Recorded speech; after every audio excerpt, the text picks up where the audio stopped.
Buenos días, hoy voy a hablar acerca del higrómetro capacitivo. Mi nombre es Francis Reyes Nájar. Primero que todo, tenemos que saber qué es un higrómetro. En términos simples, un higrómetro es un sensor capaz de medir la humedad en el ambiente. Y existen distintos tipos, como por ejemplo de óxido de aluminio, capacitivo, térmico, resistivo, gravimétrico, de cristal y entre otros tipos. Para continuar entendiendo, también tenemos que saber qué es la humedad. Y igualmente en términos simples, es la cantidad de vapor de agua que hay en el ambiente.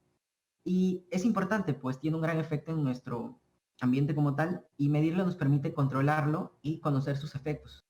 Su unidad es los kilogramos por metro cúbico, según el Sistema Internacional de Unidades. Existen dos tipos de humedades: la humedad absoluta, que es la cantidad de vapor de agua por unidad de volumen, y la humedad relativa, que es la relación entre la densidad de vapor de agua y la densidad de agua al punto de saturación a una determinada temperatura. Ahora que ya entendemos un poco estos conceptos, vamos a definir lo que es un higrómetro capacitivo. Es un sensor capaz de medir la humedad en relación a la variación de la capacitancia de un determinado capacitor. Para ello vamos a comprender un poco más acerca del capacitor y sus componentes.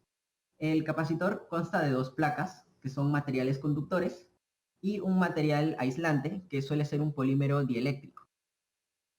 Como tal, el capacitor lo que hace es almacenar energía en forma de un campo eléctrico.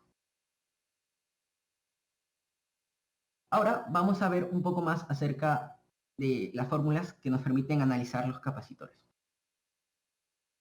Como tenemos en la fórmula de la izquierda, la capacitancia es una propiedad, una constante que tienen todos los capacitores.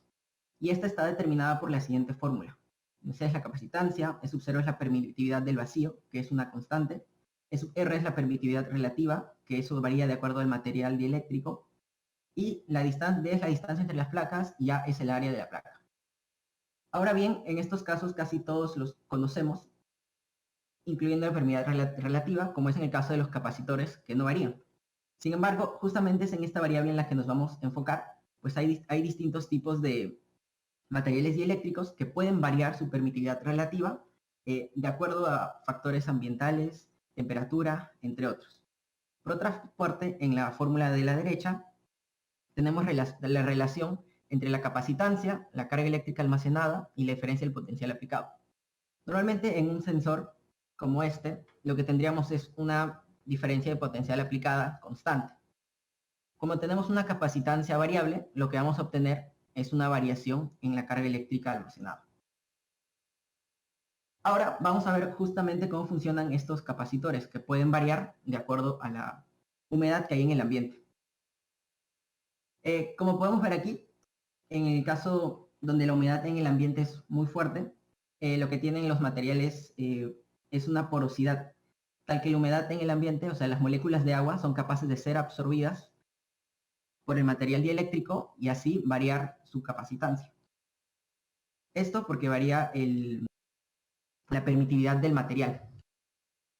De manera inversa, cuando dentro del material hay acumulado gotas de agua y en el exterior la humedad es baja, lo que ocurre es que la humedad sale al ambiente, tal que siempre mantengamos un equilibrio termodinámico.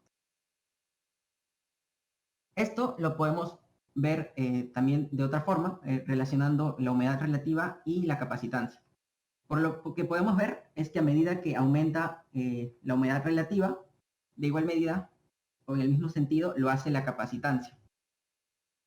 Como podemos ver en los gráficos de la izquierda como de la derecha, que son probados con distintos polímeros y materiales dieléctricos. Bien, ahora que ya entendimos todo esto, vamos a hacer un repaso y un análisis de todo lo estudiado. Partiendo desde arriba, sabemos que puede variar el porcentaje de humedad relativa en el ambiente. Con ello, si aumenta o disminuye, igualmente aumenta y disminuye la permitividad relativa del material. Como aumenta o disminuye la permitividad relativa, eso nos va a conllevar a que aumente o disminuye la capacitancia. Como la fuente que alimenta el sensor es constante y puede estar entre 5 y 3.3, entre 3.3 y 5 voltios, por la fórmula que hemos visto anteriormente, lo que vamos a tener es un aumento y disminución de la carga que puede almacenar el capacitor. Con ello, y procesando esta señal, podemos obtener una señal analógica, la cual igualmente va a aumentar y disminuir en un rango de valores, y con ello podemos determinar igualmente cuánto va a ser el porcentaje de humedad relativa que está presente en el ambiente.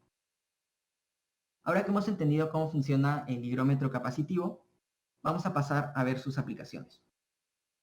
Una de las aplicaciones que hemos planteado, bueno, que he planteado, va de acuerdo a la situación actual en Lima, puesto que la humedad es muy alta y eso conlleva varias enfermedades respiratorias, como por ejemplo alergias, rinitis, y también nos hace más propensos a contraer enfermedades. Por ello, una aplicación para el higrómetro es usarlo para medir el porcentaje de humedad en los hogares o en las casas, eh, tal que lo podamos procesar por medio de un microcontrolador como un Arduino y poder activar un servomotor que pueda activar a su mismo tiempo un deshumedecedor, que lo que hace es condensar el vapor de agua presente en el aire, tal que podemos reducir el porcentaje de humedad. De igual manera, como el sensor estaría midiendo constantemente la humedad, podría determinar cuándo el porcentaje de humedad es el adecuado para poder igualmente activar el servomotor y prender y apagar el dispositivo. Otra de las aplicaciones importantes en el país es porque somos la despensa del mundo. La producción agrícola es extremadamente alta y como tal también tenemos que aplicar métodos para poder hacerlo más fácil y más eficiente. Normalmente en zonas donde el agua es escasa en el país, eh, lo que hacen es mantener un riego constante y dosificado. Sin embargo, esto lo hacen de acuerdo a periodos de tiempo y no necesariamente al porcentaje de humedad en el suelo.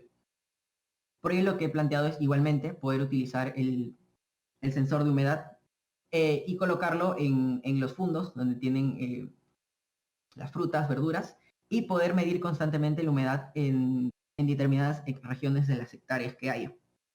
Con ello podemos activar un motor que pueda abrir la llave de un reservorio de agua para poder regar las plantas correctamente. Pero con ello, ¿cuál es la ventaja?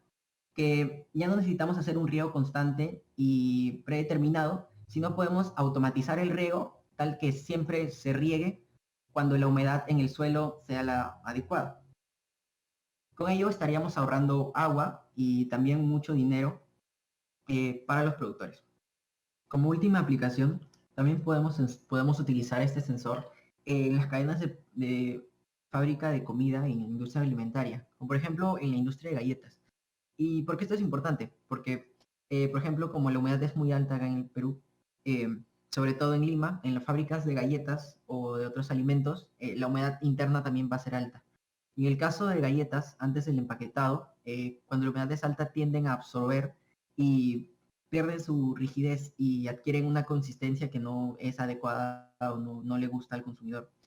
Por ello, lo que podríamos hacer es también incorporar un higrómetro y estar monitoreando la temperatura en la cadena de producción. Y con ayuda de un microcontrolador poder activar los filtros de aire que tienen incorporados condensadores para poder reducir y controlar la humedad en el ambiente. Muchas gracias.